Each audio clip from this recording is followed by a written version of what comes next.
Fin octobre 2020, la nouvelle a eu l'effet d'une bombe. Le journaliste Darius Rochebin, fraîchement débarqué de Suisse pour présenter le 20h de Darius Rochebin, était écarté de l'antenne d'Yeltchi après la publication d'une enquête du journal suisse Le Temps révélant que le présentateur était accusé de harcèlement et même d'agression sexuelle. Peu de temps après, le 9 novembre 2020, il décide de contre-attaquer et de porter plainte pour diffamation. Darius Rochebin est victime d'une série d'allégations, d'insinuations et d'amalgames, qui le présentent sous un jour qui ne correspond aucunement à la réalité, assurent ses défenseurs à la fin. Pour autant, le journaliste reste écarté de l'antenne, mais pas des locaux de la chaîne d'information.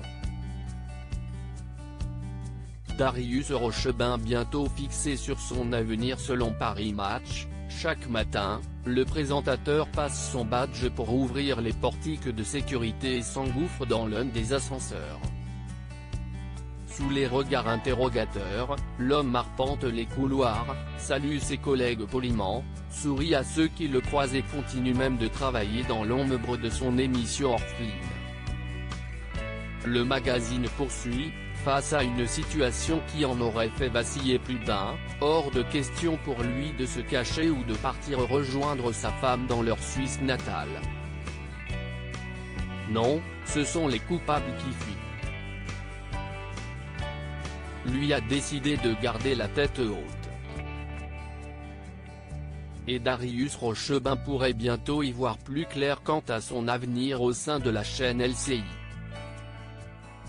Invité sur France Inter, Thierry Tuillier, le directeur délégué de la chaîne Info, a d'abord expliqué que le groupe ne tolérerait aucun agissement de cet ordre-là, note de la rédaction, de harcèlement et agression sexuelle, avant de rappeler la présomption d'innocence dont bénéficie Darius Rochebin. On est toujours sur un article, d'un magazine sérieux, mais avec des accusations anonymes, sans dépôt de plainte.